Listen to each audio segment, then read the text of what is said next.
Hi, welcome to Straight Talk About God video. I'm Jack, and this is segment number 6 in the series, and we're going to deal mainly with the origins of the Celts. And again, that's a big, broad definition of Celts, because sometimes the Scythians were called Celts by some people. Sometimes the Sumerians were called Celts by some people. The Greeks called the Sumerians Keltoi. So you'll forgive me if I use the English pronunciation with a C instead of a K. But it's all the Israelites, as we'll see. Where did they come from? You know, where did the Scythians and the Sumerians, all those Celtic tribes, where did they come from?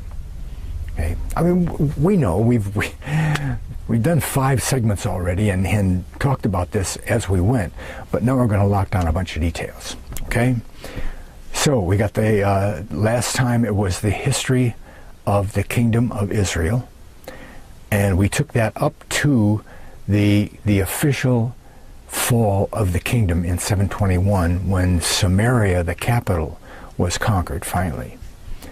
And remember, there were 4 distinct kings that made war with the whole nation of Israel in increments down to and including Jerusalem, and then they stopped. Sennacherib was the 4th king of the Assyrians to come down there and try to conquer what was left after the other 3 kings went. Remember, we have Tiglath-Pileser, we'll hear him again. Shalmaneser came and conquered a few. Then Sargon II came down. He's Sennacherib's father. He came down, conquered the rest of them, and besieged Samaria for 3 years, took them all away. And every one of those kings who we have writings from tell us where they put those people. Now that's secular history. That's not the Bible. Okay, you go to all this secular history, tablets and so forth, and that's what they say. I conquered these people and I put them there. Okay? So now we know where the Israelites are, absolutely.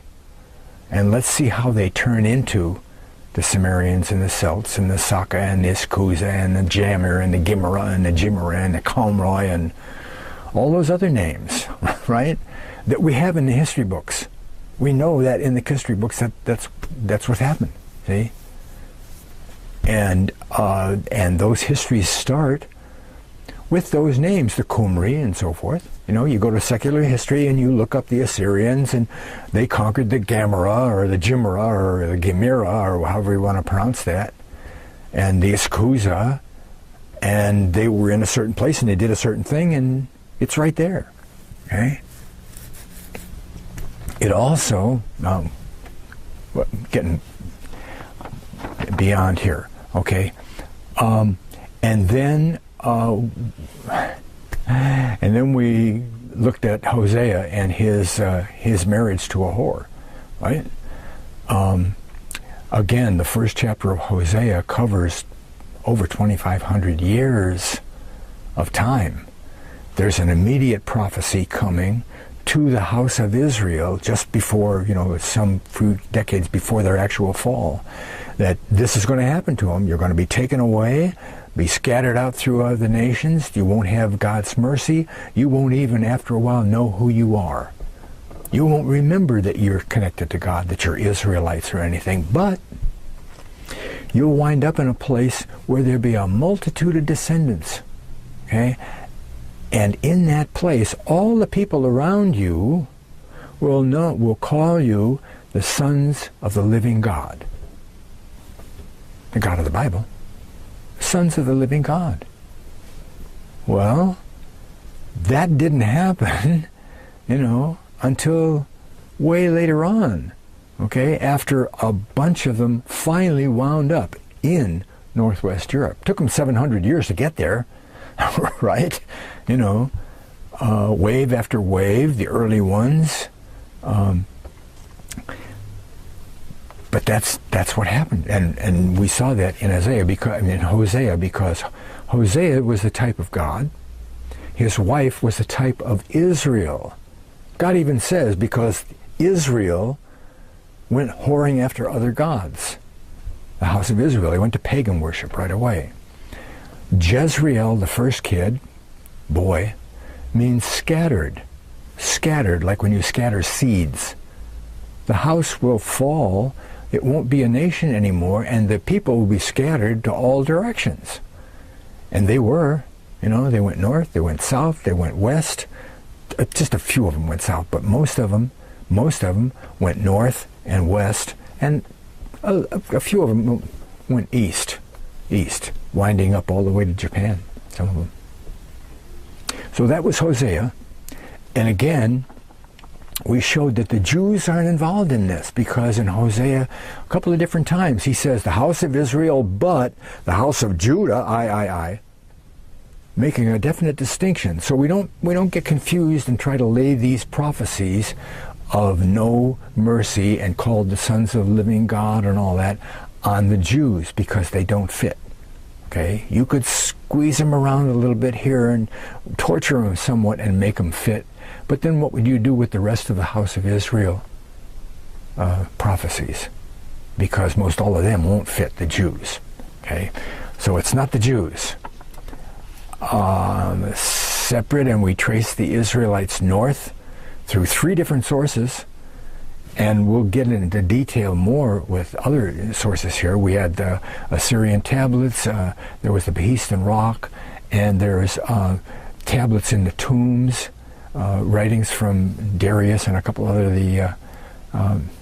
the kings of Assyria. Also, we got some information about where they went, establishing them up in that Fertile Crescent, the top there, from Josephus, even, secular history.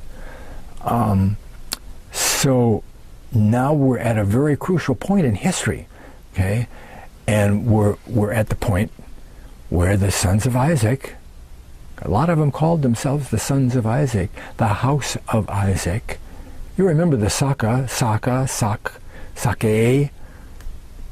Well, we're going to find out that the Sake were really the Isake.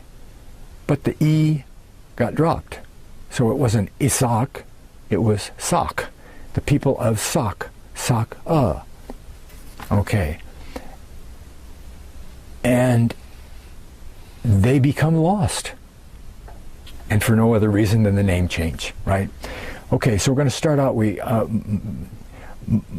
what we have to establish first in our minds is the geographical location, okay? We did that last time, but I'm doing it again, okay? The geographical location, again, is, there's the Caspian Sea, there's the Black Sea, and down here is Israel. Assyria conquers Israel, takes them away, and puts them starting around here somewhere, all the way up in this area between these 2 mountain ranges, all the way over underneath the Caspian Sea, and eventually, as we'll see today, beyond the Caspian Sea, another 300 miles or so, maybe more. So this whole area from way over here, all the way over to underneath the Black Sea is like 800 miles, and it's about 150 miles deep. Okay? Big area. Okay? You see that better here? That's more of a topo map. Okay, they come from Israel up into underneath the Black Sea, over in here underneath the Caspian Sea, and this map doesn't go that far. Okay, there's Lake Urmia, which we'll hear about today. There's Lake Van, and the Caucasus Mountains up through here, where we come up through the Caucasus Mountains to the Dariel Pass. Can you see Dariel Pass there? Okay.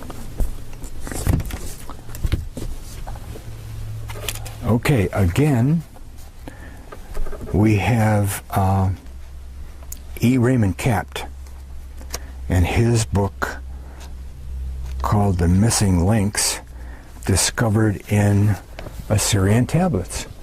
Missing links discovered in the Assyrian tablets, E. Raymond Capt. Okay, great little book. You should have it. You should absolutely have it. This will give you the outline and the basic introduction to each one of these segments of the Lost Tribes teaching, every one of them. And he's got Behist Rock in here, and all the tablets. That's the main part of it. But he adds in other parts of the thing. Jeremiah's in here. It's really a great book. Anyway, 1 Chronicles 5, 25 and 26. We read this last time. And they transgressed, the house of Israel, they transgressed against the God of their fathers and went a-whoring after gods of the people of the land whom God destroyed before them. You remember Jeroboam immediately set up idols at Bethel and Dan up north, so that the people wouldn't go down to Israel, to Jerusalem anymore. And they went to paganism immediately, and none of the 17 kings, or was it 12? I think it's 17 kings of Israel went the right way. They all were pagan, okay? For the gods of the land, God who destroyed before them, and the God of Israel stirred up the spirit of Pul, king of Assyria, and the spirit of Tiglath-Pileser, king of Assyria. That's not two kings, okay? I think you know that from previous segments.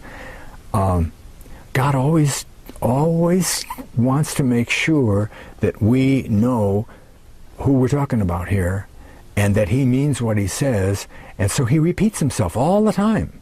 You know, you go through the Psalms and see if one verse after the other doesn't repeat itself. Okay? It says it one way, and then it says the back half of the verse says it the other way. Okay? And it means all the same thing. It's a repeat and repeat and repeat. At the mouth of two or three, a thing is confirmed. Tiglath-Pileser, king of Assyria, and he carried them away, even the Reubenites, the Gadites, and the half-tribe of Manasseh, and brought them unto Halah, Habor, Hara, and the river Gozan unto this day. Okay, here it is again. Here it is again. But maybe you can see that this time here. Oh gosh. What is that, Halah? No, that's Medea. Wait a minute, here's Halah over here, and then Hera is here. Okay, Hera, Halah, here's Habor.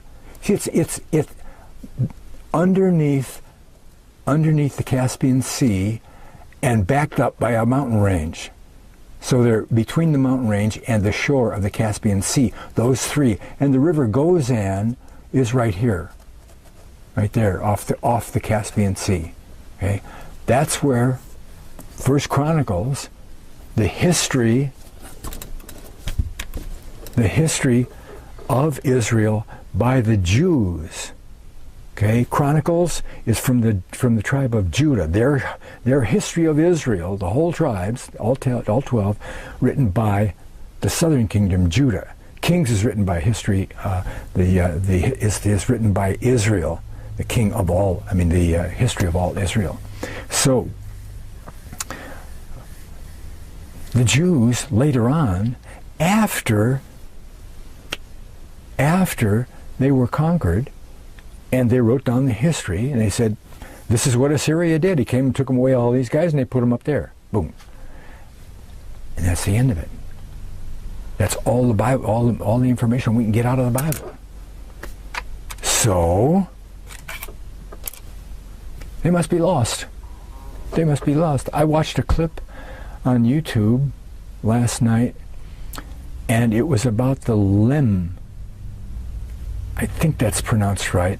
It's a black tribe in southern Africa, South Africa, all the way down to the bottom, who They have synagogues. They're all black.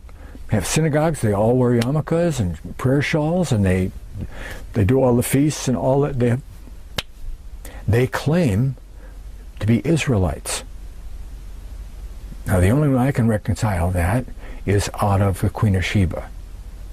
Queen of Sheba with Solomon, and she had kids down there, and that's where the black people came from. Haile Selassie, maybe you remember his name from a long time ago. He was the king of Ethiopia, claimed to be a Jew. The Ark of the Covenant is claimed to be in Ethiopia, and they guard it. They have something there, and they guard it, and only once a year, one person, the same person until he dies, can go in and do what they do with the Ark of the Covenant and come out. Where do all those Jewish, those people practicing Judaism, where do they come from? You know. Anyway, the narrator was a Jewish fella, but he wanted them to be one of the lost tribes of Israel. There were no black people in the lost tribes of Israel. Okay? They were all white people. Right. Okay. We got where they are. And I told you how big it is. A huge, huge property in there. I have a book here, but I don't think that's going to make any difference. No, you don't have to see that. Okay, but now we want to go again back to, oh no, not again. We go to Filmer. Really good little booklets by this guy, the E.W. Filmer. See here.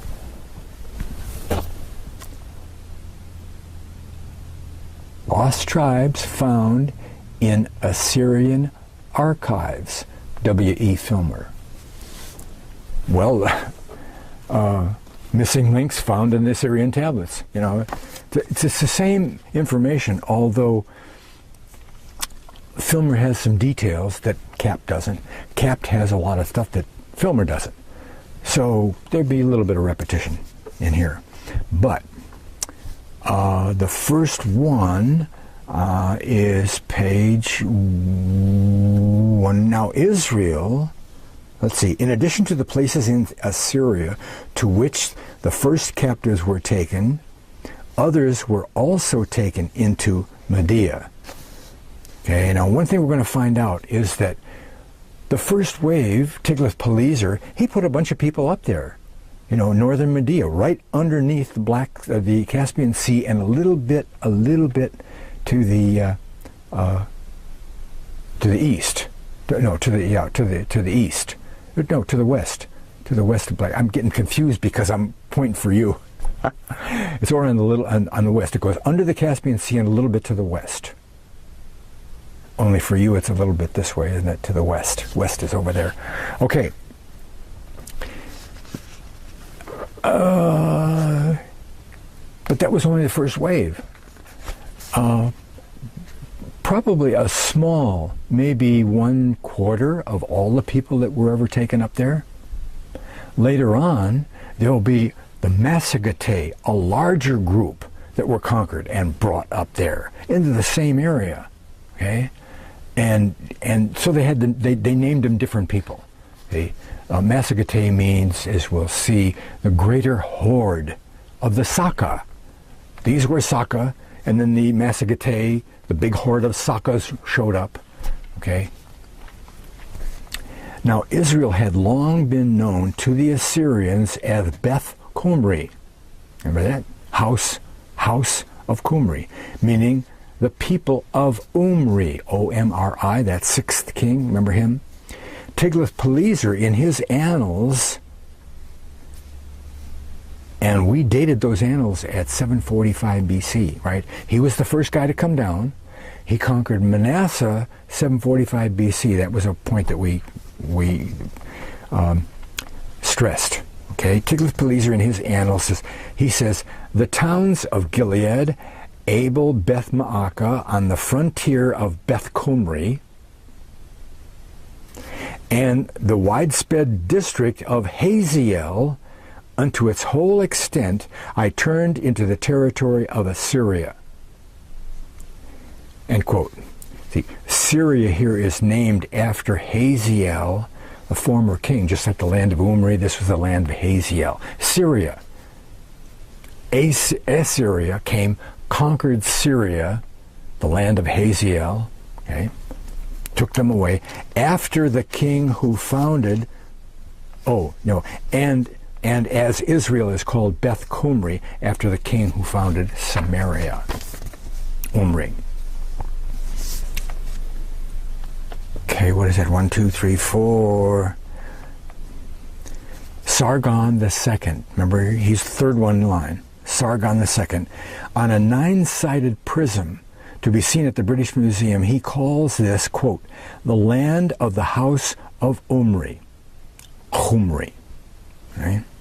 In northern Media, a people called at first Gamir, G-A-M-I-R, or later Gimira, G-I-M-I-R-A,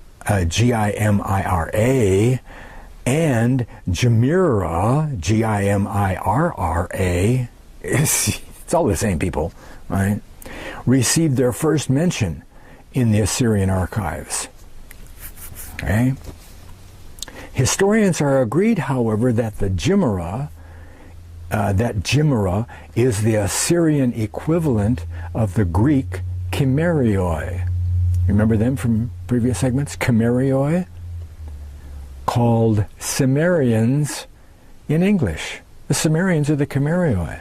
You can find the Kimerioi in Greek history, okay? And then you can follow them, large group, all the way in all their migrations and everything.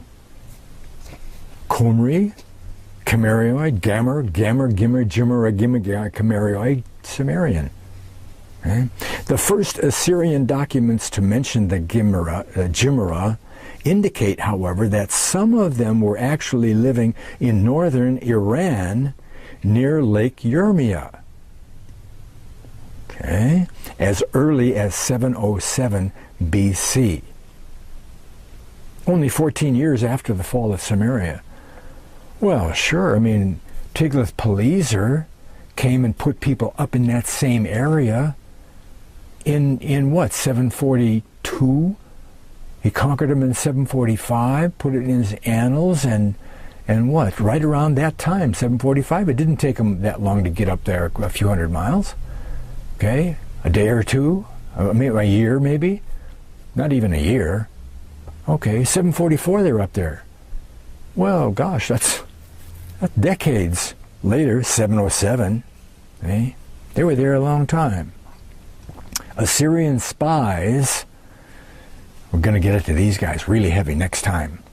Assyrian spies keeping watch on their northern frontier said that the Urartians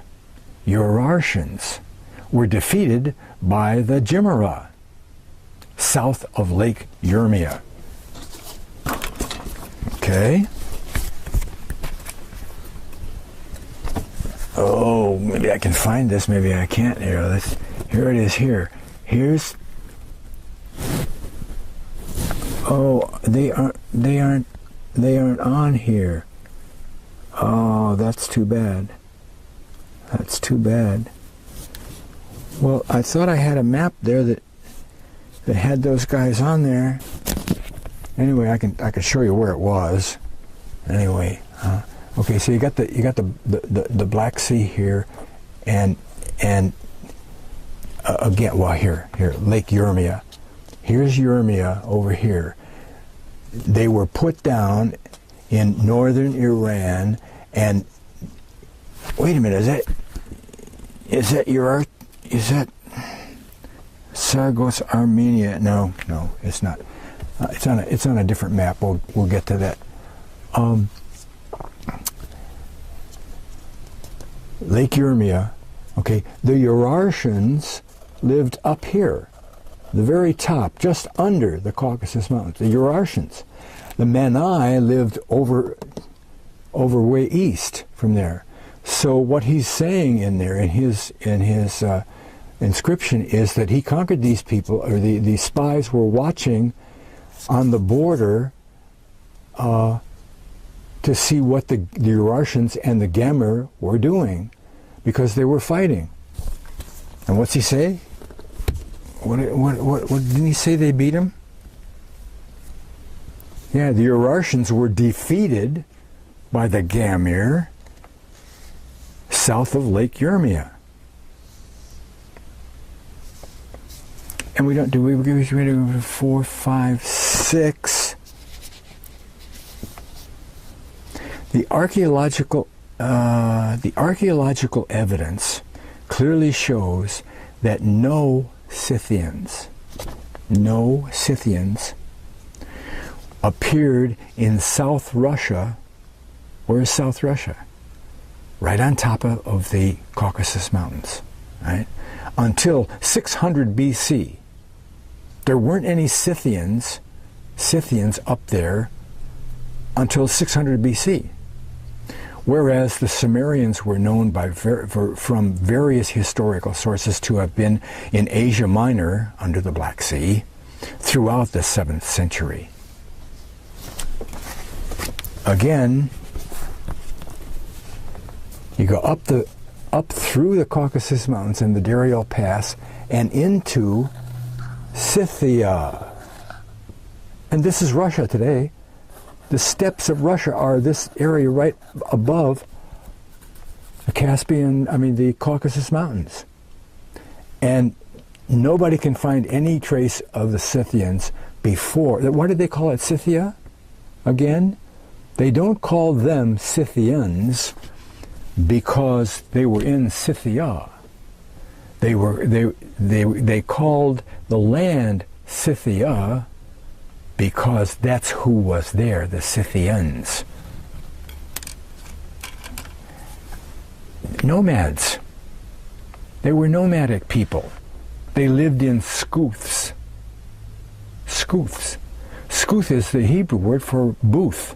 A booth. They were temporarily to build a booth for the Feast of the Tabernacles, so that they would remember their 40 years in the wilderness living in temporary shelters.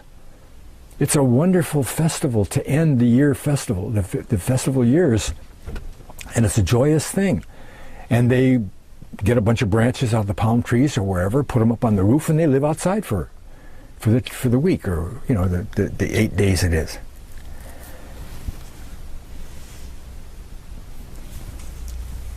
And that's what Sukkoth is the name of that feast, and that translates into Scythian. Iskuza, Skuth. And it also, much later on in history, when those people, those Scythians, get way over into Spain and Ireland, they migrate north to the top of the British Isle, where they're known as not Scythians or Scythians, but Scots. Scot. Scot comes from Scuth. Russian archaeologists have produced no evidence to suggest that the lands north of the Black Sea had been invaded from the east by any fresh people between the arrival of, any people. Okay? The best they can do is say, well, we think they came from the east. No, we know where they came from. Page 5, number 2 and 3. Esarhaddon, another king of Assyria. But this is late, right? 721 was Samaria, and Esarhaddon ruled from 681 to 669. See, so he's way beyond that. Some of the Israelites are already mercenary bands going around helping out whoever they can get paid by. Okay. Esarhaddon, who recorded a battle with the Sumerians in the 2nd year of his reign. Quote, Tiyushpa the Jimmerah Jimra, he says, a barbarian whose home was far off. His home was far off. Well, he's up in Assyria, and he's writing about a battle that he had with these Gamir who were there. They weren't home. Okay, these Gamir weren't at home. They lived someplace else. That's what he's saying. Whose home was far off. Yeah, it was all the way down in Israel. I cut down with the sword in the land of Habushna, together with all his troops.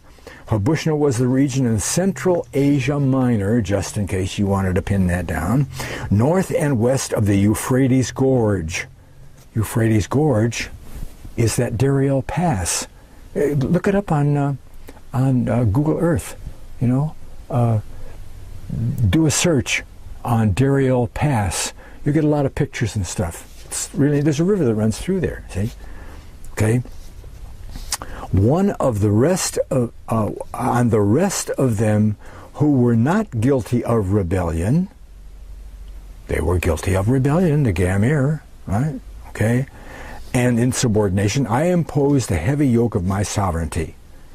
So this suggests that the Jimra rather, had been guilty of rebellion. Okay? And therefore were subject to, you don't rebel against somebody unless you're subject, right? Okay? And as I mentioned before, some of these bands of mercenaries were used by Nebuchadnezzar. Oh, it's only 120 or 50 years later, after they were installed up there, that Nebuchadnezzar beat up on Jerusalem, and he used Scythians to help him, because they in one of the gates of Jerusalem that they dug up from that time, the destruction, it had arrow points in there that are used only by the Scythians and Israelites. They're long triangular shaped points, and they were in the door to the gate. A large prism of Ashurbanipal. Now he's down around 650 BC, who succeeded Esarhaddon, records that subsequently, about the middle of the 7th century, the Sumerians had made raids on the king of Lydia in western Asia Minor. They're already moving west, right? No, west. Okay. Prayers from Esarhaddon. They wrote down their prayers on gold tablets and stuff, and we can read those. Okay. Esarhaddon. See, at least half of a dozen of these texts mention hostile bands of Jimra, both among the Mani and Medea. Okay, so we got these 5 to 6 million Israelites all placed in that big fertile crescent, top of the crescent there, amongst the Urartians, the Mani, the Medes, and the Assyrians, of course. Okay? They're all over the place. Okay? If the Jimra were Israelites placed in the cities of the Medes, this is just what we might expect, right? The Jimra. Do we have any more to read on them? We have 2 and 3 here. Another name, Iskuza. Remember Iskuza? Also occurs in this connection with the Assyrians. Esarhaddon, in his annals, he says, I scattered the Manaean people, intractable barbarians, and I smote with the sword the armies of Ishpaki, the Iskuza. He's not a Manaean. He's the general of the Iskuza army, not the Manaea army. Okay? Alliance with them did not save him. Okay? The prayer text was asking this. Will the Iskuza warriors who live in the district of the Mani, that's clear, and have moved to the frontier of the Manai succeed in their plan?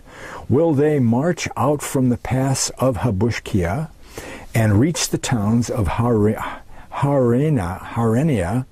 and Anasuskia and take booty and heavy spoil from the borders of Assyria? Manai, Gamir, Jimra, whatever. These two texts clearly place the Iskuza among the Manai in the north. Okay? It's the equivalent, it is evident from these texts that during Esarhaddon's reign, hostile bands not only of Jimra, but also of Iskuza. You see, the Assyrians had three names for them. Okay? Gamir, Iskuza, and Khumri. Three names for the Assyrians. The Persians called them Saka and Scythians and Massagetae. So in the Assyrian annals of Esarhaddon, he calls them the Iskuza, but they were three different groups. Okay, the Gamir were over farther to the west of the Black Sea, and over to the east, underneath the Caspian Sea, was where the Iskuza were. Again, you got 5-6 million people, huge groups. You know, the whole tribe of Manasseh, half tribe, plunked down in one place. Well, they're already there. What happens when Naphtali shows up in the second wave under Shalmaneser or whoever? Boom, they don't take the same place that Manasseh does. Manasseh's already there. So you got all these different groups, and they're called different people, different names by the same people, because they're different groups. Iskuza, a brand new name in history, from the Medes. Iskuza was the Assyrian name for the people whom the Greeks called Scythians. See, there you are. The Iskuzans are called Scythians. And actually, some of them did go up through the pass, because they were over to the east. They went up through the pass. So some of the Iskuza are called Scythians. But what about some of the Iskuza that didn't go up there? Weren't they called the Sumerians also? See? You want to get confusing. We're going to lay a whole bunch of names out here, and every time you look at one little place in history, you're going to look at these people, and you're not going to know who they were before that or who they were after that and where they went and why they called them this. And the same people over there have a different name. They were called by the Greeks Scythians. And Herodotus informs us that the Persians called all the Scythian tribes Saka. All the Scythian tribes. Well, that kind of says that he means that all of the Israelite tribes, all of them, all 10 of them, are called Scythians, you know. Sake by the Persians, S-A-C-A-E, remember? Sake, Sakasine, where the Sakas are, Sakasuni, Saka sons, the sons of Saka, Sakasun, Sakasun, Saksons, until the initial I, or they call him the Sakai, the initial I of the name Isaac, though retained by the Assyrians, Iskuza, was dropped by the Persians, probably because in Hebrew the accent fell on the last syllable. Isaac. Okay, Isaac. Ooh, do we want to hear about Rawlinson? I mean, Lyard in here. 1-3. We don't want to hear about Z. Well, I guess not. I guess we'll get to that later on. But now, Henry Rawlinson,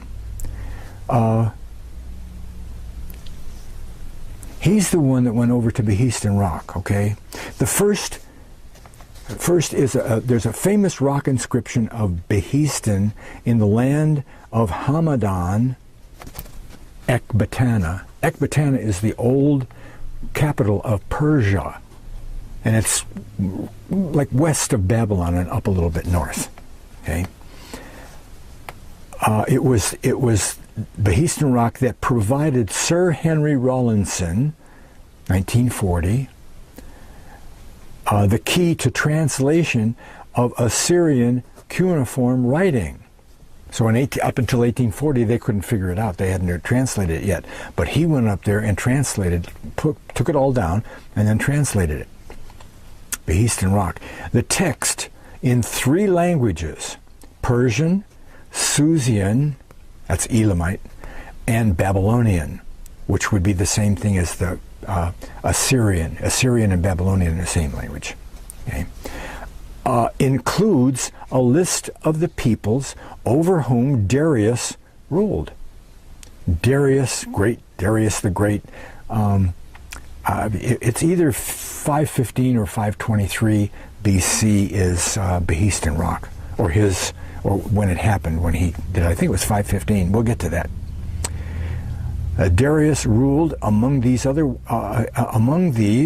were the Saka, it's written down there in stone, or Sake, in Central Asia. In both Persian and Susian versions, these are called Saka. Saka. But in the Babylonian version, the same people are called Jimmerai. Jimmerai. Translated, Sumerians. A trilingual inscription on a sheet of gold, published in 1926 by Sidney Smith of the British Museum. So in Persian and Elamite versions, the original for Scythia is Saka. But in the Babylonian, it is once again Jimmerah. One time it's Jimmerai and one time it's Jimmerah, or it's a different place. Okay. Finally, an inscription in the tomb of Darius again lists the nation over whom he ruled, but here 3 different groups of Scythians. You see, they're all Scythians, they're all Israelites, but they weren't all Naphalites. Okay? Scythians are mentioned. He doesn't give those names, but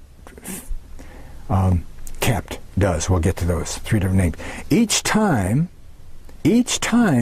they are called Saka. Saka in the Persian and Elamite texts. But all 3 times they are called Jimmerah in the Babylonian translation. Okay, that's part of the tablets. That's an overview of the tablets. Wait till next time when we actually look at some of the tablets. Over and over and over. Neat stuff. Boring. Boring and neat.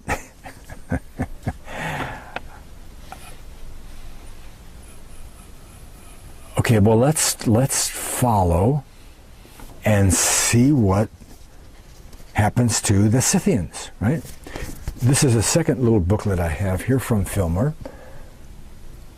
Our Scythian ancestors. W.A. Filmer. The covenant people. Look those people up. They hold. That's where I got these books. I don't know whether they still have them or not, but they're good little books. And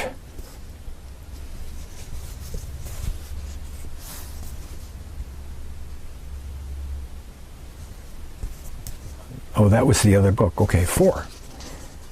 Page 4. Page 4. The earliest tombs. Well, here's something we're going to talk about a little bit later anyway. See, Scythians settled down in these parts, however, pressed on at an early date into the interior of Russia, as witnessed by the royal treasure named after General Melganov,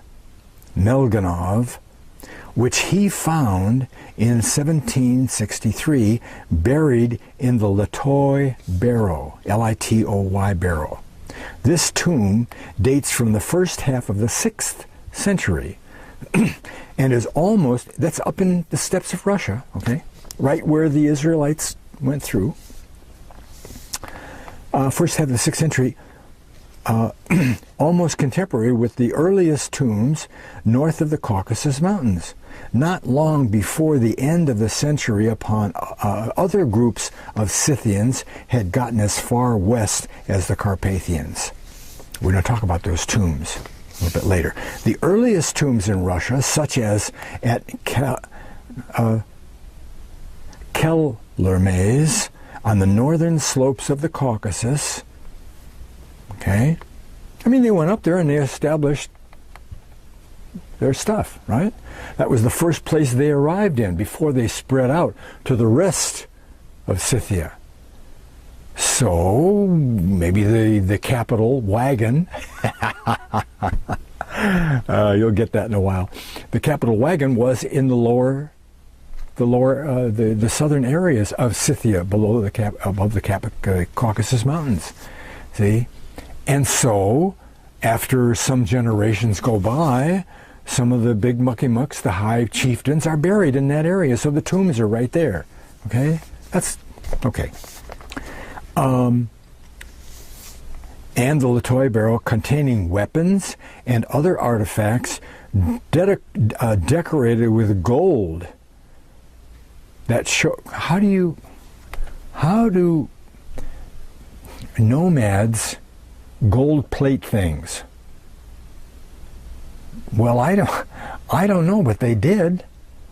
They made some really neat jewelry and all really good, artisan stuff, and yet they were wagon dwellers. You set up your. I mean, how long did they set up in one place? Did they set up in a place for a year?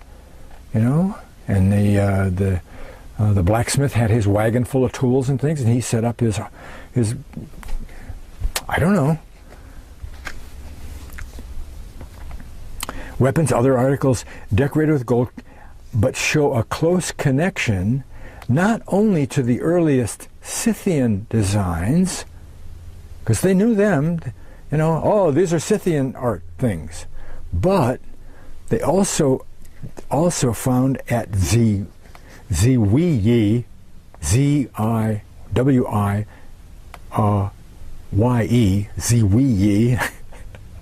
but also with Assyrian, Median, and Urartian art.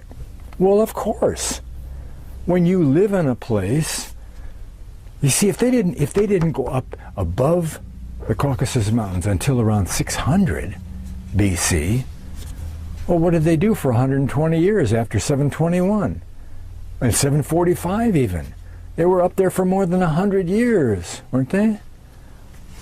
And they didn't look any different than any of those people around there. They worshipped all the same gods. They didn't do their festivals. They didn't do any of that. They didn't look like Jews anymore. They didn't look like Israelites anymore. They didn't do any of that stuff.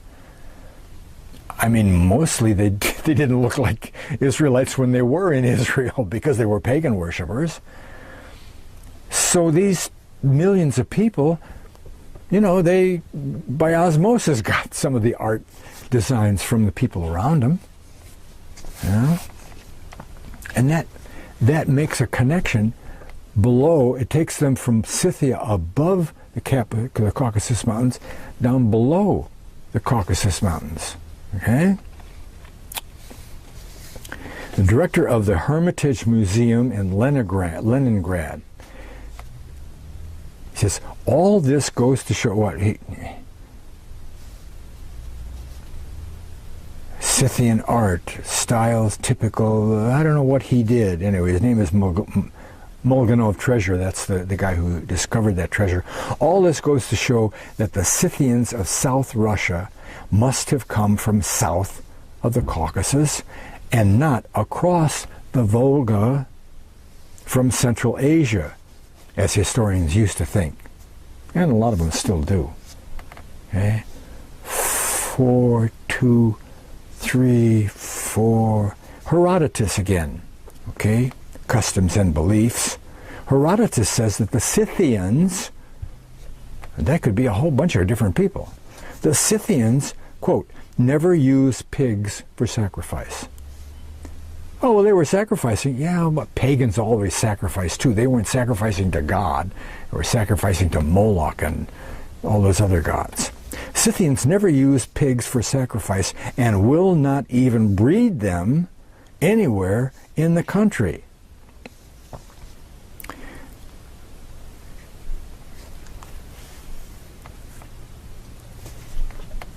When does Herodotus write? He's way down at 400 BC. Way down at 400 BC. So he's writing about the Scythians of his time and maybe a little bit before. Okay? But at that time, they don't do pigs. Okay? He also talks about divination, which was big in Israel, witchcraft and dividing, throw a bunch of sticks down and read it. Okay, 5:1. Now this is the division that happens here. At first, the Scythians dominated the whole of the steppe country between the Carpathians and the Sea of Azov, and their territory, according to Herodotus, extended to a similar distance inland. Well, I already showed you that, okay? Big, huge area that goes way far west from the Caucasus Mountains. Okay? During the 4th century, however, the Sarmatians, we've mentioned their name a few times, the Sarmatians began to move westward from the Don as far as the bend in the Dnieper. Can we see that? Can we see that on this chart here? Yeah, that's what we can do. Okay, here again. Here's the Caspian Sea. Okay, and here's all of Scythia, way up around over here. Okay, but you see these arrows here. Those are the Massagetae, the very large horde, the second or third wave of Israelites brought up into there, and a lot of them either went or pushed other people around the east side of the Caspian Sea up into here, and this is where Herodotus is talking about the Sarmatians. And doesn't it say Sarmatia right there? Huh? The Sarmatians were there. Well, the Sarmatians were just Israelites that made it up there. And then eventually they started moving west, and all of these Scythians up here got divided in half. Some of them went north, some of them went a little bit south and across. Okay? To give you an idea where that is.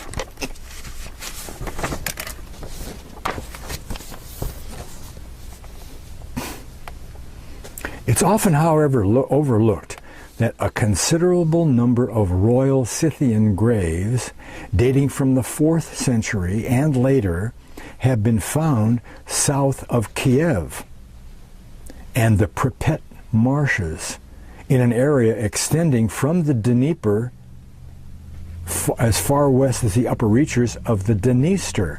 Oh, that's another thing I wanted to point out to you. You talked about the Don River. Okay.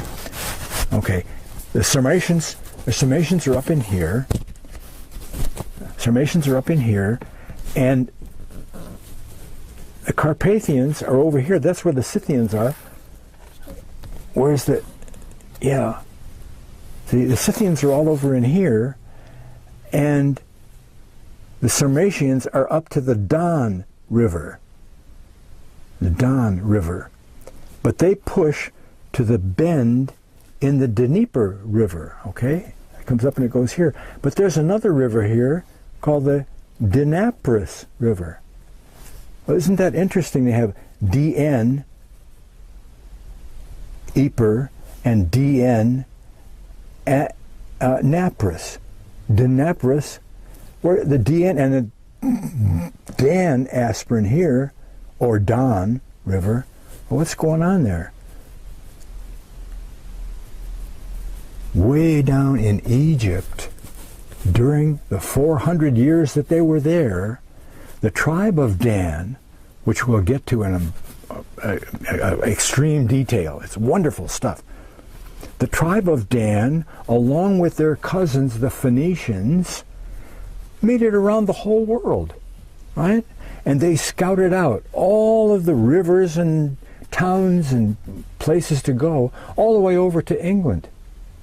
And if you look, you see, first of all, the DN, that was Dan's name. Dan's name is DN. There's no vowels, right? No vowels. So any river that you see that's named Don, and there's one there, and there's one in England, there's one in Scotland, there's one in Ireland, Don River. Or if it says Din, or Dan, or Dun,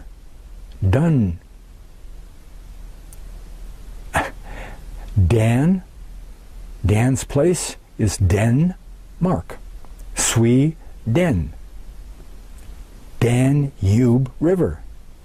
All those Dons and Dans and Dins and Duns, Sardinia, the island, they're all named by Dan.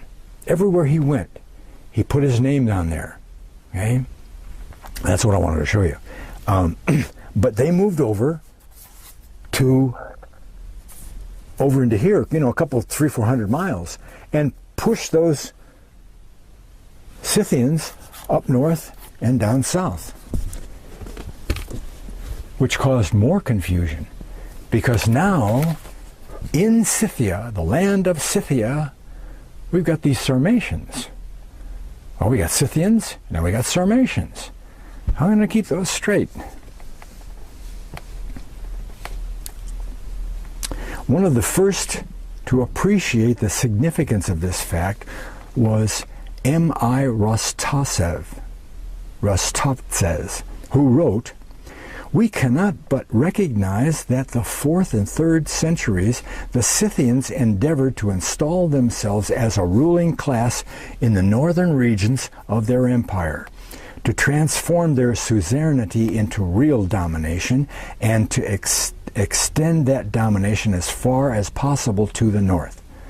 It will not be denied that this Scythian expansion, hitherto unnoticed, is an historical fact of the first importance." He says it's really important that we recognize that. Well, he's right. He's right, see? The Sarmatians advanced from the Dnieper to the Carpathians during the last 2 centuries before the Christian era. Okay? So from 200 BC to AD BC line, they kept moving west. Well, what are you going to do with this big horde of people? Okay? You're going to get out of their way. Strabo, describing the various parts of Asia and Europe, he says this, quote, "Of the portions thus divided," parts of Asia and Europe, in the portions thus divided, the first is inhabited in the region toward the north and the ocean by the Scythian nomads here, Strabo's calling them nomads, and wagon dwellers, see, wagon dwellers, and south of these by the Sarmatians. Sarmatians came in, pushed some of them north, pushed some of them south. Okay? Oh, do we do 6? We do, yeah. Pliny, another historian, Pliny states, quote, "The name Scythians is everywhere," this is Roman now, okay? Pliny, Roman. "The name of Scythians is everywhere changed to that of Sarmatae and Germans." Okay, well, if you come in the back door and read about the Germans first, you don't know who they are. You know maybe where they're going, what they do, but Where'd they come from? How did, the Germans, all the Germans, came from Germany. No, Germany was named after the Germans. Well, so now we got that to confuse us, okay? That was named after the Germans. And this old designation has not been continued for any except the most outlying sections of this nation who live almost unknown to the rest of mankind. Well, how do we resolve that? We look at number 1 on 7. It says, in order to distinguish between the Sarmatian inhabitants and the true Scythians. Well, that means that the Sarmatians were the not true inhabitants of Scythia. So the Romans said, hey, all of these people who live in Scythia, all of these Scythians, we can't keep them straight. There is one kind of Scythian, and all the Scythians, so we call them all of them Scythians, right? Because they came from Scythia. But, wrong place. As though they wished, it was for this reason that the Romans assigned to them the name Germani. Germani. Oh, that's German, isn't it? Yeah, Germani. Well, as though they wished to indicate thereby that they were the genuine. Now, Strabo says Galatae, but he's wrong. He's wrong, and Filmer tells you why. Okay, and it's not somebody else saying, "Oh, he was wrong about that." It's truly wrong. You'll see. That they were the genuine people. Okay, for in the language of the Romans, Germani means genuine, genuine. End quote. But then Filmer adds, he should have said the Germani were the genuine Scythians, not Galatians. Okay. All of these people over in Scythia, they couldn't keep them straight. See, they wanted to be sure. So instead of naming the Scythians and the Sarmatae, they named the Germans for the genuine Scythians, the ones that really were there for 300 years, starting in 600. I mean, the Roman historians, they knew from their writings when the Scythians were over in the steppes of Russia, 600 BC. They knew, okay? And this is way down 300-400 years later. Right? So do we have any more here? Do we read anything off of 8? No, we don't. No, we don't. Timber and tombs. Scythian tombs. Value of the weapons. The Scythians usually bury their dead without cremation, often in timber tombs, and were noted for the quality and quantity and value of the weapons and ornaments that were placed in them. They even put their horses in there. Yeah.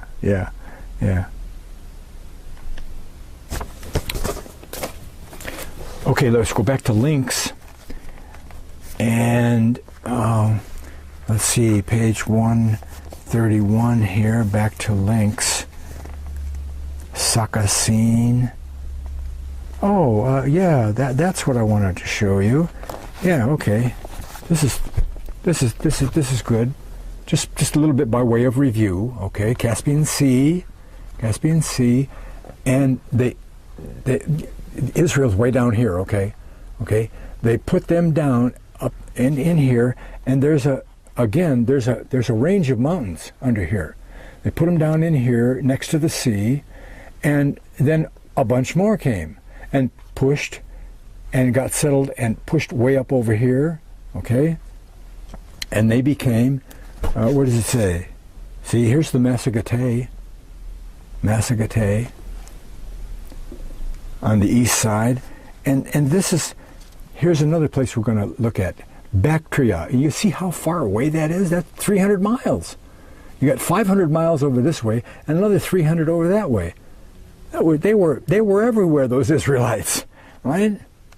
Right? And what does they call them here? The Saka. You know, the Saka, just what we've been saying. Okay, and this is 012, Strabo, writing about 20 AD, okay, 20 AD, but drawing from earlier sources, remarks on the variety of reports that he found about the Scythians, although he uses the name Massagetae. So in his day, these Scythians were better known as the Massagetae. And then in parentheses he says the Massagetae means the greater Saka horde, or main body of Sakas. The name Massagetae may have been the name that the Persians gave to the main body of Scythians in northern Media before they were driven out, to distinguish them from those in the outlying colonies, such as the Sakas in Sakacene and Bactriana. Bactriana, that's that city way west of the Caspian Sea. Oh, remember here, Bactriana, Caspian Sea, Bactriana, way over there. Okay, Massagetae. Strabo says some of them inhabited mountains, some plains, others marshes. But the country is inundated, most of all, they say, by the Araxes River, which splits into numerous branches and empties by its other mouths into the sea, Caspian Sea. Massagetae are situated along the Bactriana, along the Oxus River. Apparently, the earliest Saka settlers in Bactria, east of the Caspian Sea, were followed by a second wave of Scythians called the Massagetae. Again, Bactria, way over here. Okay? And what he's saying is that, here's Haller and Haber and the River Gozan, and what he's saying that those first groups that were conquered, they were the ones that were over in northern Iran. So maybe they got there first, huh? Who is this? Zaborowski states, historian, I have proved it and can say that the Sakae, S-A-C-A-E, and the Scythians are identical. The first, quote, the first information of history concerning the peoples of Turkestan refers to the Massagetae, whose life was exactly the same as that of the Scythians. And here, parentheses, here he was quoting Herodotus, end quote, or end of parentheses. They enjoyed a developed industrial civilization while remaining nomads. I don't know, the prince comes to the blacksmith and he says, here's my new sword, gold plate the handle. You don't just put a couple of logs on the fire and gold plate a handle of them. You got to melt that metal. How do you do that? You got to have equipment. How do you do that when you're doing your wagons? That's one of the reasons. Another thing is that they didn't write anything down. They didn't have any histories and stuff. See, and for those two reasons, and mainly this other reason here, they were in wagons. They just went around. They were just nomads. Well, they couldn't have had any kind of a high culture. Oh no. They did. Okay, let's see, 41-54. Sakas, Jimmery, see. By this time, 517 BC, Yeah. He did Behist and Rock in 515 then, because this is Darius in 517. A branch of the Jimri, called Saka by the Persians, had already migrated a long way beyond Bactria, and dwelt in the eastern extremities of the Persian Empire. That's another 200 miles. So now we've got 1,000 miles at least from one end to the other over to the Black Sea. Okay? In another inscription, it says, "This kingdom," this is Darius again, "this kingdom I hold." This is a gold tablet about 4 foot square. "This kingdom I hold is from Saka." From Saka, where they are, which is beyond Sogdiana. So, in other words, he's saying, way over there, beyond Bactria in Sogdiana, that's where my kingdom starts. And it goes all the way east to where? It says, to Cush. That's Ethiopia. Okay? The Assyrian Empire went all the way over to Africa. From way over east, almost to India, to Africa. Okay? From India to Sardis. Okay?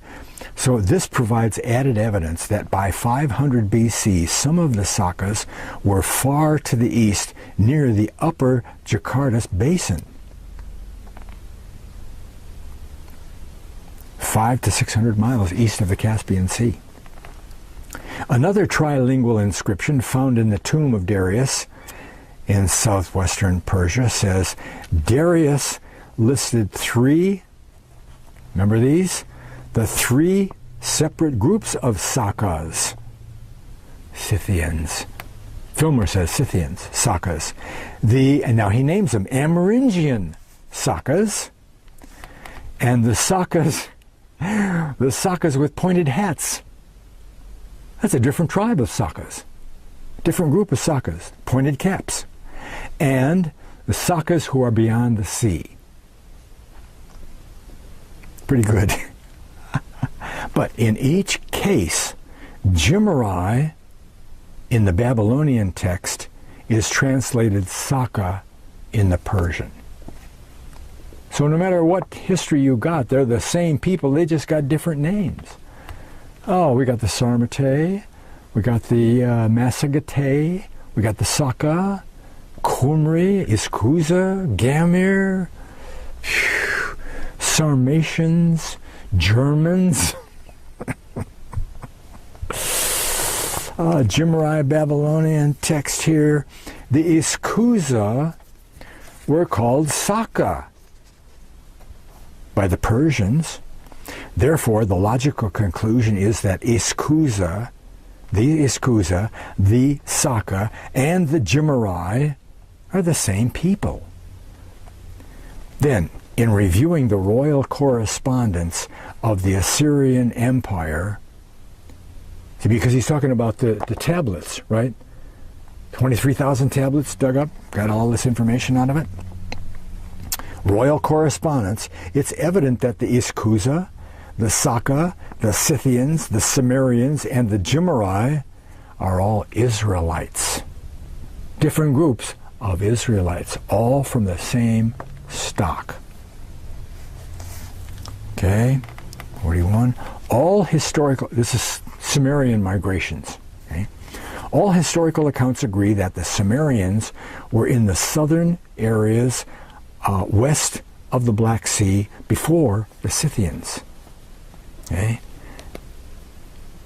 Which implies that the Scythians got there. What happened to the Cimmerians? Remember I said they moved west. When the Sarmatians got to the Scythians and pushed them south, they took the Cimmerians, a lot of names, right? They took the Cimmerians' place at the west side of the Black Sea. That's one of the reasons why the Cimmerians went west too. And pushed, it was the Scythians pushed by the Sarmatians that caused the Cimmerians to move westward as the Celts. Celts. This is just the English Celts for the Greek Keltoi. Okay, and Gauls, because those same people became known as the Gauls. Why is that? Well, because we're talking about a different language, right? One branch of the Cimmerians migrated to the Black Sea, from the Black Sea region in a northwestern direction into the, quote, Low Countries, Belgium, Holland, and northwest Germany. End of parentheses, to the German Ocean, North Sea, right? Up there, Denmark and Sweden, all up there, right? And occupied a tract of land known as Cimbric Chersonnesus. Cimbric, okay? Now called Jutland. Jutland. Okay, I'm going to show you that in a second. Jutland. They were called at the first Cimmerians. Even then, you know, they're up there by the North Sea. Cimmerians, first called Cimmerian. Then, not inappropriately, Cimbri. Cimbri. Different language. See? Different language.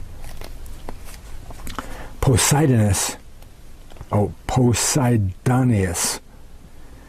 130 to 50 BC, the Stoic philosopher also records the Cimbri dwelling originally on the shores of the Black Sea, where they had been known to the Greeks as Cimmerians. So they just call them, it's a change in language. Cimbris is Cimmerians. Okay? Here's a quick little map here. Shows you that they went north up into that area. They came from the Black Sea down here, and some of them, not all of them, some of them north up in there. And they were followed by Scythians also, okay? Because the Scythians are pushing, and some of them go across the top of the boot and over into France. But they're called Gauls. They're called Gauls. Let's see. Cimbri, Cimmerians. After entering Europe, the greater part of the Cimmerians moved up the Danube, scouted out by their cousins 1,000 or more years earlier. The Danube. Just look for a river named Dun, and you'll be okay. After entering Europe, the greater part of the Cimmerians moved up the Danube River through Hungary and Austria into southern Germany and France, where they became known to the Greeks as Celts, Keltoi, though the Romans called them Gauls. See, now we got the Gauls. Well, were they Cimmerians? Or were they Celts? Or were they Gauls? You see, when you come into history at a late date or something like that, oh, they were the Gauls, you know. Oh, we know what the Gauls did. We didn't know they were Cimmerians, did we? Well, wait a minute. And that's kind of important, you know, because I'll tell you about that in a second. Known as the Gauls, that was Diodorus said that part. Gold instruments and cups of native manufacture bear witness to the accumulation of wealth among their chieftains, which they had not previously enjoyed. From the opening of the 4th century BC, when the Celtic tribes invaded northern Italy, the series of defeats of the Romans at the hands of the Cimbri, see, you look those up in history, stated that they were Gauls. Other Roman historians repeatedly spoke of the Cimbri as a Celtic tribe. Some of them call them Gauls, some of them call them Cimbri, but they're all Celts, Gauls. Well, Tacitus, oh no, I got to read the rest of this here. This is part. Seemingly, modern historians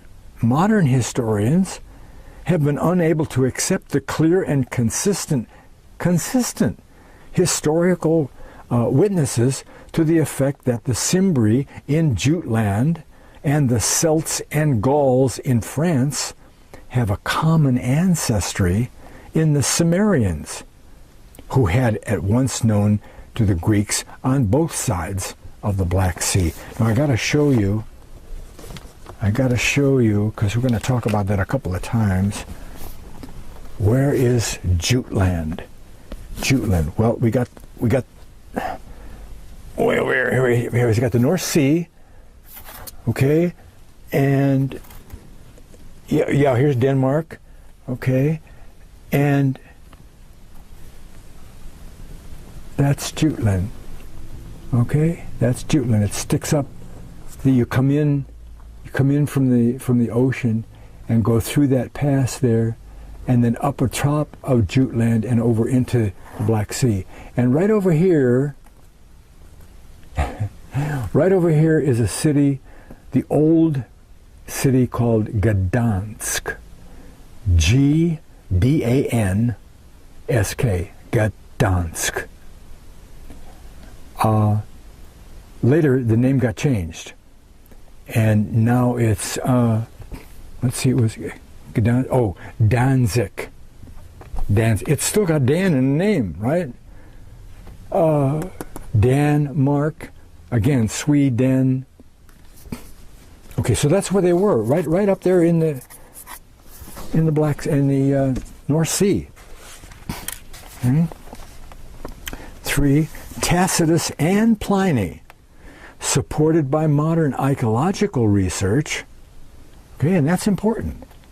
Okay, they're way back there around the turn of the era, and they say this is what happened, and then, 1,000 years later, they dig up a bunch of stuff that says exact same thing they did. Tacitus and Pliny, supported by modern archaeological research, state that all the tribes dwelling along the North Sea coast from Holland to Denmark were a single ethnic group, which they called the Ingavones.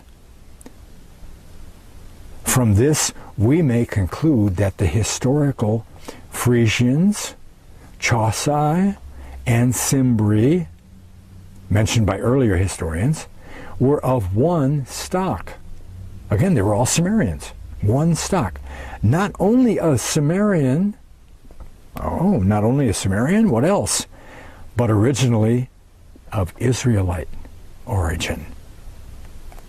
Archaeology indicates that these people first arrived on the shores of the North Sea about 300 to 250 BC. 45. 1, 2, 3.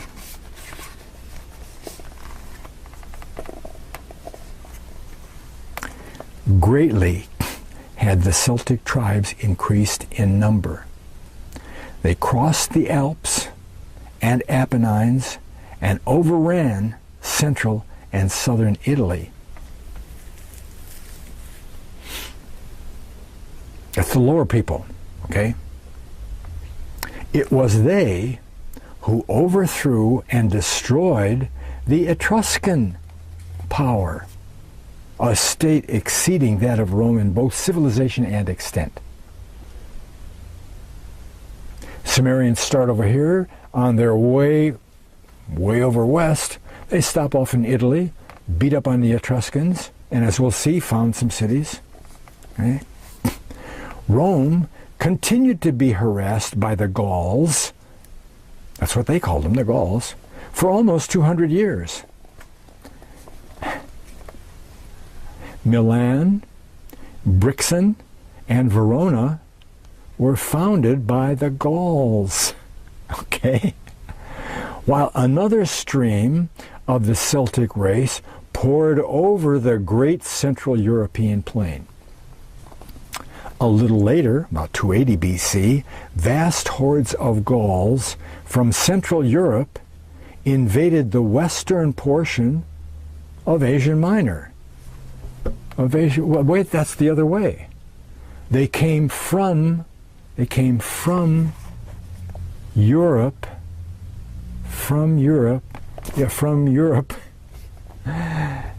and went back east.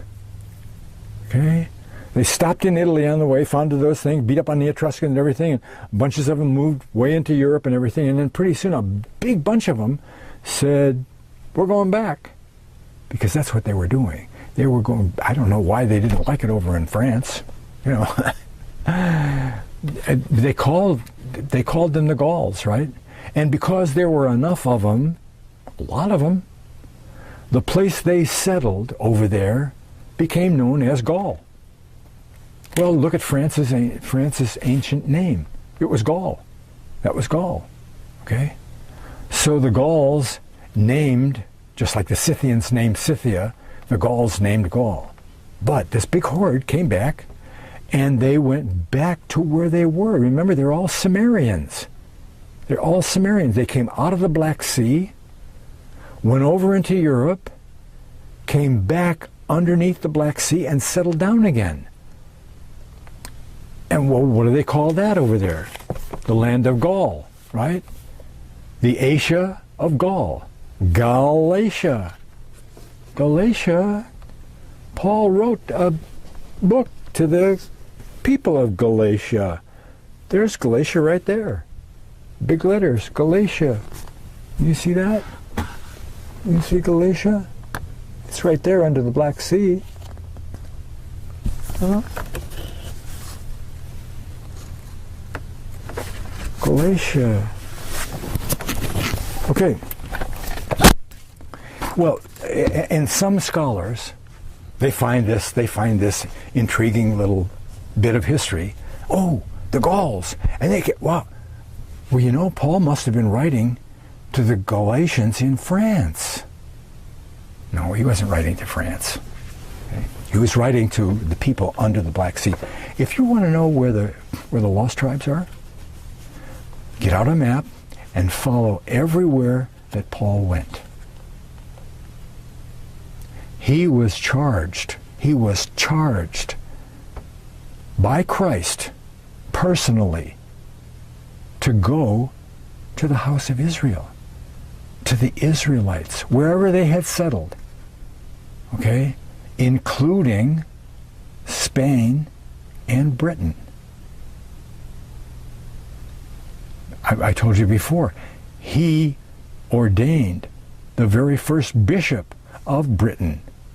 And that was before 62 BC. Okay? Aristobulus. Things were going on over there in Britain. And the 29th chapter of Acts says that Paul found out that his countrymen were over there, so he was going to go. Okay? Well, again, you can follow his. He went to, Peter went to Babylon, didn't he? Well, didn't we find out a couple of times ago what happened with Babylon? 650,000 of them went across. And 70 years later, they were doing so good. They had made such progress, and they had such good lives going, had their shops and their administrative and the government positions and all that stuff, that Cyrus came in and said, you guys can go back if you want. Anybody wants to go back, go on. Only 1/13 decided to go back. 50,000 of them went back. 600 of them stayed. And they stayed forever. They never came back. So Peter went to Babylon to witness to the Jews, while Paul was commissioned to go to the Gentiles. And when you look at the word Gentile in Strong's Concordance, very clearly it says non-Jewish group. Not heathen, see, non-Jewish group. Which now, because we know that there's two different groups happening here, Israelites and Jews, now we know that Paul was to go to the house of Israel. Exactly where Jesus told the apostles to go to the house of Israel.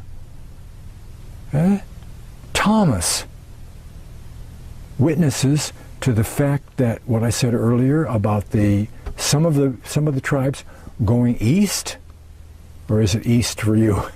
Going east, way east, all the way to Japan, some of them.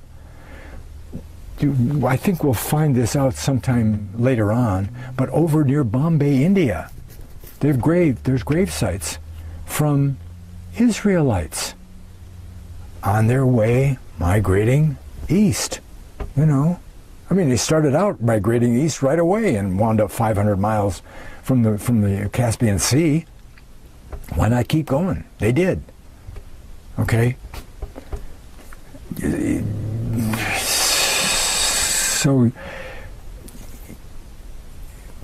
Thomas, the doubter, Thomas, he went to India.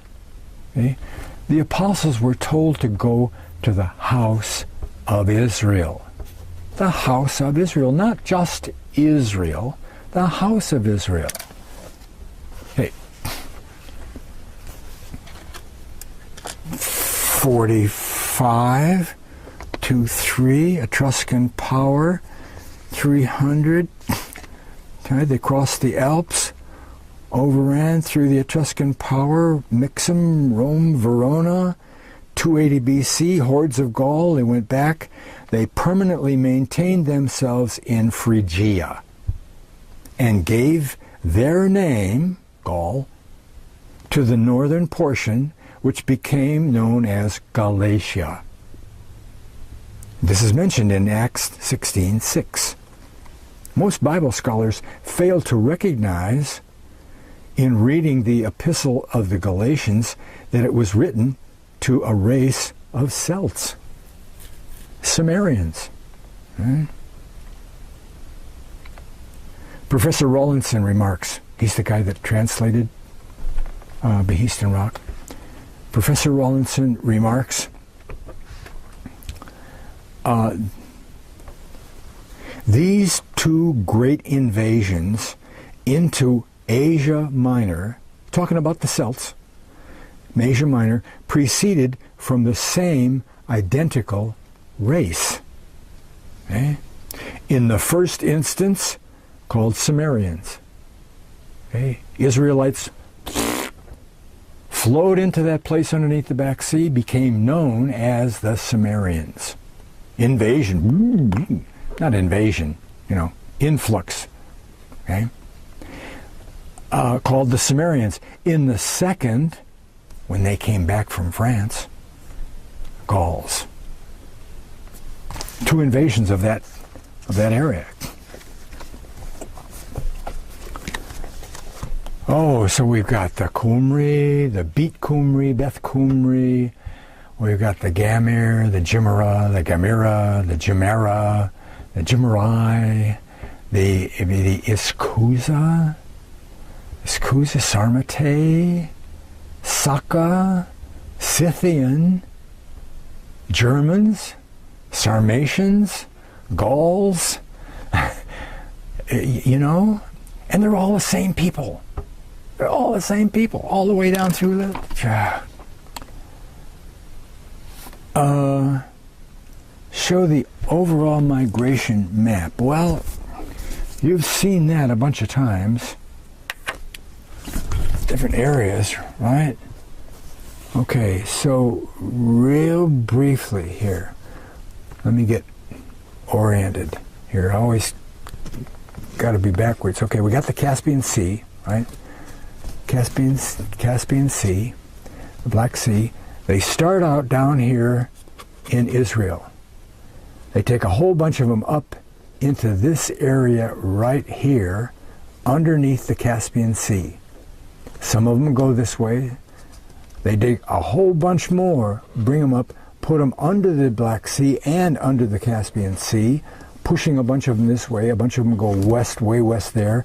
The Sarmatians go up here across the top of the Caspian Sea into Scythia for a while.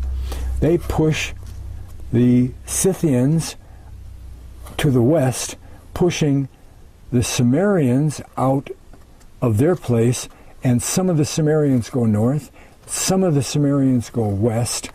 The Scythians come into their area there, and even some of them get split north and south.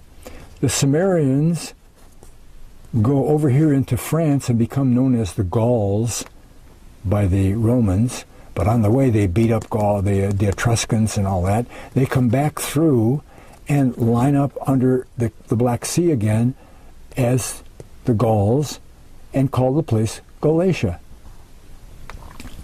And that's where we are. That's where we pick up next time, right? And we've only brushed the top of this material, right?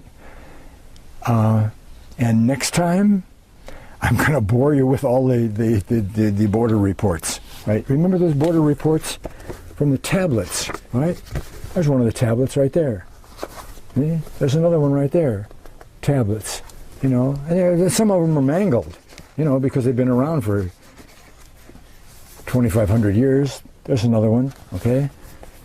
And the ones in this, he's got a lot of them in here in the book, and they're all, they all mention these names that we've been talking about, the Gamir and the Urartians and what they did, and will this guy go there and all that stuff, and maybe you shouldn't send the army yet because they'll fight and they'll beat each other, and a lot of stuff like that. It's just border reports. One or more of the tablets was written to Sargon II, you know. And as I mentioned maybe before and in a different segment, Sennacherib, who besieged Jerusalem, Sennacherib was his son. And there's a border report from Sennacherib to his father. You know, the Israelites are doing, well, he doesn't call them Israelites. Okay, so now with the establishment of the Israelites as the Scythians and the Celts, it's only a small step away. I keep saying, we know all about the Scythians. We know all about the Sumerians. You can go back through the history. We've read part of the history here today. Back through the history of all of those people and know exactly where they were, what their names were, and when they got to this area, their names changed, or they split off here and they did that, and these guys became the Goths, and those guys became the Visigoths, and these guys became the Burgundians, and they're all Israelites. Okay? Okay, and when we study the history of the Northwest Europe and the United States, what do we see? We see the fulfillment of the promises and the prophecies to the house of Israel, specifically to Ephraim, right? Ephraim got the birthright. He's the one that got the birthright. He was promised a big horde of descendants and a world empire and possessing the gates of their enemies. All those promises to Abraham. They all came down through to Ephraim and his descendants all the way down through history. And when we look at those promises and prophecies and try to put those on history at about 1800 AD, they don't fit any large group of people. They don't fit the black race. They don't fit the Chinese race. They don't fit the brown race. They only fit Britain. They only fit Britain and the Northwest Europe. That's all.